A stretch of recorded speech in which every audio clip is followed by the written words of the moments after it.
Good morning student. हमारा next topic है acceleration due to gravity and W wait.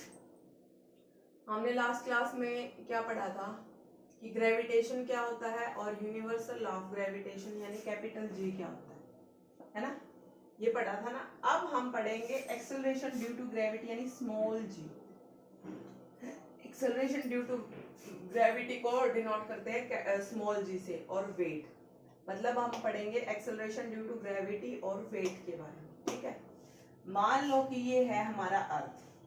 ठीक है, अर्थ है, अर्थ का मास ले लिया मैंने m। ठीक है, और अर्थ, मान लो कि अर्थ के ऊपर एक बंदा खड़ा है। ठीक है, मान लिया वो पवन है, उसका मास है अर्थ पे mp। ठीक है, mass of Pawan on earth क्या है mp।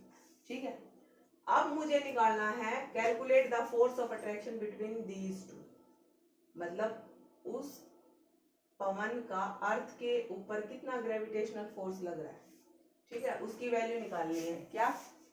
Calculate force of attraction, force of attraction यानी ग्रेविटेशन। ठीक है, ग्रेविटेशन निकालना है, force of attraction between these two, इन दोनों के बीच में हमारी फोर्स की वैल्यू क्या है वो निकालनी है। अब हमें पता है ग्रेविटेशनल फोर्स का फॉर्मूला क्या था, G m1 m2 by R square D square. यहाँ m क्या था,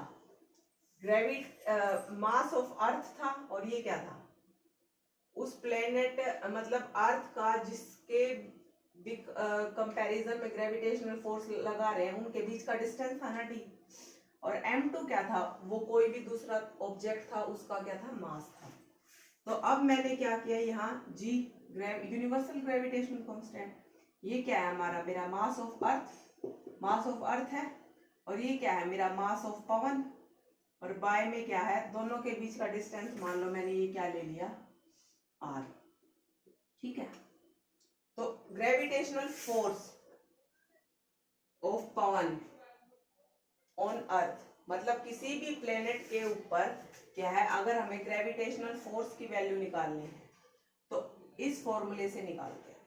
तो एफ पी क्या हो गया, G M P by R. मान लो कोई दूसरा बंदा हो रहा है।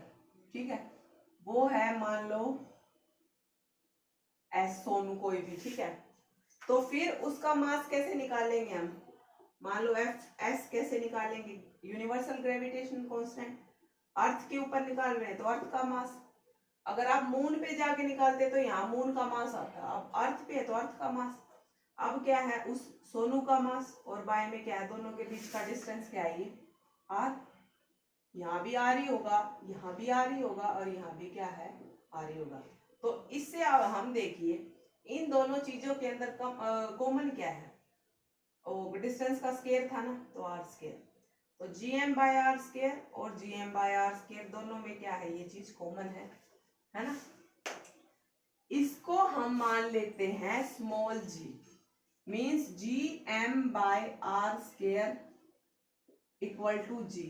अगर हम इसको ये जी पुट कर ले तो जी क्या हो गया, एक्सेलरेशन ड्यू टू ग्रेविटी, मतलब acceleration due to gravity on any planet, किसी भी प्लेनेट के ऊपर acceleration due to gravity, acceleration की वैल्यू क्या आएगी, ये आएगी। ठीक है, तो G M by R square equal to क्या आ गया, स्मॉल जी। ठीक है, तो स्मॉल जी हमारा क्या हो गया, मान लो कि क्या है, कोई भी बंदा अगर अर्थ पे खड़ा है तो उसका कितना ग्रेविटेशनल फोर्स है वो बताना है, उसके लिए क्या है, हमें इस फॉर्मूले की जरूरत पड़ेगी। तो अब हमें पता है कि यूनिवर्सल ग्रेविटेशनल कांस्टेंट की वैल्यू क्या थी, 6.67 इंटू 10 टू दी पावर 34, ऐसा ही कुछ था। और हमें पता है मास ऑफ मून अर्थ, अर्थ का मास की वैल्यू होती है 6 into 10 to the power 24 kg। ठीक है, और रेडियस ऑफ अर्थ का रेडियस क्या होता है, 6400 किलोमीटर। इन सारी चीजों को कैलकुलेट करके हमारी स्मॉल जी की वैल्यू आ जाती है 9.8 मीटर पर सेकेंड स्क्वायर। ठीक है, एक्सेलरेशन ड्यू टू ग्रेविटी की वैल्यू आती है हमारी, मैंने सबसे पहले बोला कि एक मैंने अर्थ लिया, अर्थ का मास कैपिटल एम, कोई बंदा अर्थ के ऊपर खड़ा है, उसका मास mp, दोनों के बीच का डिस्टेंस है r। तो अगर मुझे फोर्स ऑफ अट्रैक्शन यानी ग्रेविटेशन की वैल्यू निकालनी है दोनों के बीच, उस प्लेनेट के ऊपर ग्रेविटेशन की वैल्यू निकालनी है, तो उसके लिए फॉर्मूला हमें पता है, universal gravitational constant F gm1m2/d² होता है ना। तो अब यहाँ g लिया, m अर्थ पे है तो अर्थ का मास स्मॉल mp, उस बंदे का मास mp, और r स्क्वायर उन दोनों के बीच के डिस्टेंस का स्क्वायर। ऐसे ही कोई दूसरा बंदा सोनू है, उसका फोर्स ऑफ अट्रैक्शन की वैल्यू, ग्रेविटेशनल फोर्स की वैल्यू निकाल ले। इन दोनों में कॉमन क्या है, ये इसको हमने g पुट कर लिया, इसी g को बोलते हैं acceleration due to gravity of the planet. ठीक है, अगर हम किसी भी प्लेनेट पे जाएंगे, ये बात हो रही है हमारी सिर्फ अर्थ की, ठीक है, क्योंकि हमें पता है हर एक प्लेनेट की अपनी ग्रेविटी की वैल्यू होती है। ठीक है, अगर हम universal gravitational constant capital G तो हर जगह सेम रहेगा क्योंकि यूनिवर्सल है, यूनिवर्स में कहीं भी चले जाओ। लेकिन जो स्मॉल जी है एक्सेलरेशन ड्यू टू ग्रेविटी, वो हर एक प्लेनेट की क्या होती है, अलग अलग वैल्यू होती है, कैपिटल स्मॉल जी की वैल्यू। ठीक है, अगर हम बात करिए हमारा अर्थ है तो ऐसे क्या होते हैं, इक्वेटर, और ये क्या होता है, पोल। तो हमें दिख रहा है यहाँ क्या रेडियस ज्यादा है ना। अभी फॉर्मूला निकाला था G equal to GM by R square, GM by में क्या है आर स्क्वायर निकाला था ना ये फॉर्मूला। तो अगर मैं इक्वेटर की बात करूं, एंड इक्वेटर पे देखे तो ये इक्वेटर रेडियस क्या है, यहाँ ज्यादा है, रेडियस की वैल्यू ज्यादा तो ग्रेविटी क्या आ जाएगी, वहां कम हो जाएगी। रेडियस ज्यादा तो ग्रेविटी क्या आ जाएगी, वहां कम। अगर मैं पोल्स की बात करूं, पोल्स पे क्या है, मेरा रेडियस की वैल्यू क्या है, कम, तो ग्रेविटी की वैल्यू क्या आ जाएगी, वहां ज्यादा। इसीलिए कोई ऊपर से नीचे चीज फेंकते हैं ना, तो वो क्या है, जल्दी नीचे आती है। ठीक है, क्योंकि क्या है, रेडियस तो कम हो जाता है, ग्रेविटी क्या आ जाती है, ज्यादा हो जाती है। इसलिए क्या वो चीज अगर हाइट से ज्यादा हाइट से फेंकेंगे तो क्या वो जल्दी नीचे आएगी। फिर उसके बाद हमने क्या देखा, फोर्स की वैल्यू। पवन के केस में ग्रेविटेशनल फोर्स क्या था, मास ऑफ पवन इनटू क्या आई थी, ये हमारी जी, मतलब क्या है, एफ क्या था, जी एम पी बाय में आर स्क्वायर, यही आया था ना। इसको क्या कैपिटल स्मॉल जी पुट किया था, तो एफ की वैल्यू क्या आ गई, ये आ गई। ऐसे ही मैंने सोनू के केस में क्या किया था, एम एस इंटू जी। हमें पता है force acceleration due to gravity है ना, ये है तो एक्सेलरेशन जैसा ही, क्योंकि और हमें पता है फोर्स क्या होता है, मास इंटू एक्सेलरेशन होता है ना। तो इसका मतलब ये भी क्या हो गया, मास इंटू क्या हो गया, ये एक्सेलरेशन ही हो गया। तो ग्रेविटेशनल फोर्स क्या हो गया, ये ग्रेविटेशनल फोर्स ही है ना, तो क्या हो गया, mass into acceleration, acceleration due to gravity. ठीक है, तो इसी ग्रेविटेशनल फोर्स को क्या बोलते हैं, वेट।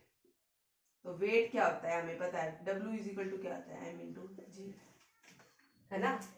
वेट क्या होता है, product of mass into gravity की value, W is equal to mg होता है। ठीक है, अब एफ पी निकाला, एफ एस निकाला। ठीक है, तो ये क्या होता है, फोर्स क्या होता है, mass into acceleration, F is equal to M A होता है ना, एम ए एक्सेलरेशन, ये क्या एक्सेलरेशन ड्यू टू ग्रेविटी है। तो एफ क्या हो गया, मास इंटू एक्सेलरेशन है। फिर उसके बाद इसी फोर्स को, फोर्स क्या ग्रेविटेशनल फोर्स क्या है, ये एम डॉट, ये क्या है, एम डॉट जी है। ग्रेविटेशनल फोर्स को ही हम क्या बोलते हैं, वेट। तो वेट क्या हो गया, एम डॉट जी। ठीक है, तो डब्ल्यू इज इक्वल टू क्या हो गया, एम जी। तो इसका मतलब क्या हो गया, वेट इज नथिंग बट क्या है, it is a gravitational force. तो वेट इज क्या है, वेट इज क्या है, ग्रेविटेशनल फोर्स। ठीक है, हर एक प्लेनेट का अपनी अपनी ग्रेविटी की वैल्यू होगी, जी की वैल्यू हर एक इंसान प्लेनेट की अपनी अपनी क्या होगी, ग्रेविटी की होगी। तो इसका मतलब क्या है, हर एक प्लेनेट पर क्या, हमारा प्लेनेट पर क्या होता है, वेट की वैल्यू क्या होती है हमारी, चेंज होती रहती है। अब अर्थ पे हमारी क्या है, ग्रेविटी की वैल्यू 9.8 है। तो उसके मास से मल्टीप्लाई कर दिया तो वेट आ गया। अगर मैं मून पे चली जाऊं तो मून की ग्रेविटी की वैल्यू, अब मान लो मैं ही हूं, ठीक है, जैसे W है, मेरा मास है 60, ग्रेविटी की वैल्यू है ये, ठीक।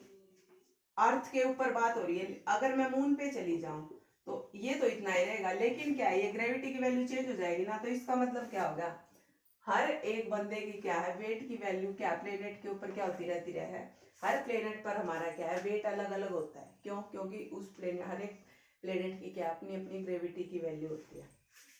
अगर हम मून का देखें ग्रेविटी की वैल्यू, ग्रेविटी ऑफ मून, अगर हम मून की ग्रेविटी की बात करें, ग्रेविटी ऑफ मून, तो इसमें जी की वैल्यू आती है 1.62, ठीक है, मीटर पर सेकंड स्क्वायर। जैसे अर्थ की ग्रेविटी थी 9.8, मून की ग्रेविटी की value G is equal to क्या होती है 1.62 मीटर पर सेकंड स्क्वायर। हमारा वेट है, अगर मान लो मेरा वेट है यहाँ 60 kg, ठीक है, अगर मैं मून पे जाके देखूंगी ना मेरा वेट, तो मेरा वेट का 1/6 हो जाएगा, ठीक है। तो 1/6, तो मेरा वहां जाके वेट करेंगे ना तो यही कहोगे कि मैम 10 kg वेट है बस, ठीक है। वेट हमें पता है, ग्रेविटी जीई, अर्थ की ग्रेविटी 9.8 मीटर पर सेकंड स्क्वायर है ना, और वेट ऑफ मून क्या होता है 1/6 इंटू क्या होता है weight of earth. Weight of moon पे क्या है, हमारा वेट की वैल्यू क्या हो जाती है 1/6 हो जाती है अर्थ की वैल्यू का। आप फॉर्मूले में लगा के देख लो, जैसे ये क्या था, G इज इक्वल टू क्या है, G m/r²। अब यहाँ क्या है, यूनिवर्सल ग्रेविटेशनल कांस्टेंट की वैल्यू पुट कर दो, मून का मास पुट कर दो, और मून का रेडियस अर्थ से पुट कर दो, तो वो जी की वैल्यू निकालोगे ना तो ये वैल्यू आएगी हमारी। तो इससे क्या पता चलेगा कि वो वैल्यू क्या है 1/6 है अर्थ पे वैल्यू का। इसीलिए हमारा मून पे कोई भी बंदा जाता है उसका वेट क्या है, अर्थ पे, अर्थ के वेट से 1/6 हो जाता है, ठीक है। अब नेक्स्ट टॉपिक है हमारा फ्री फॉल। फ्री फॉल का मतलब क्या है कि अर्थ, कोई भी ऑब्जेक्ट है उसको क्या है, हम अर्थ पे फ्रीली डाल दें, ठीक है। हमें पता है अर्थ क्या करता है, हर एक ऑब्जेक्ट को अपनी तरफ क्या करता है, अट्रैक्ट करता है, किससे, किसी भी ग्रेविटेशनल फोर्स से, ठीक है। जब कोई भी एक ऑब्जेक्ट क्या है अर्थ की तरफ डाला जाता है तो वो क्या करता है, अर्थ उसको अपनी ग्रेविटेशनल फोर्स से क्या कर लेता है, अट्रैक्ट कर लेता है, इसको बोलते हैं फ्री फॉल। जैसे ये पेन है, मैंने इसको ऐसे फ्रीली छोड़ दिया तो ये क्या होगा, फ्री फॉल, ठीक है ना। मैंने इसके ऊपर ना कोई दबाव लगाया, कोई जोर लगाया कि भाई मुझे तो स्पीड से फेंकना है, मुझे तो धीरे से फेंकना है, क्या है, मैंने कोई भी चीज अर्थ की तरफ, अर्थ छोड़ दी फ्रीली, और अर्थ ने क्या कर लिया, उसको ग्रेविटेशनल फोर्स से क्या कर लिया, अट्रैक्ट कर लिया। इसी चीज को क्या बोलते हैं, फ्री फॉल, ठीक है, फ्री फॉल, ठीक है बेटा। आज के लिए इतना ही, फिर कल हम नेक्स्ट करते हैं आगे। Thank you.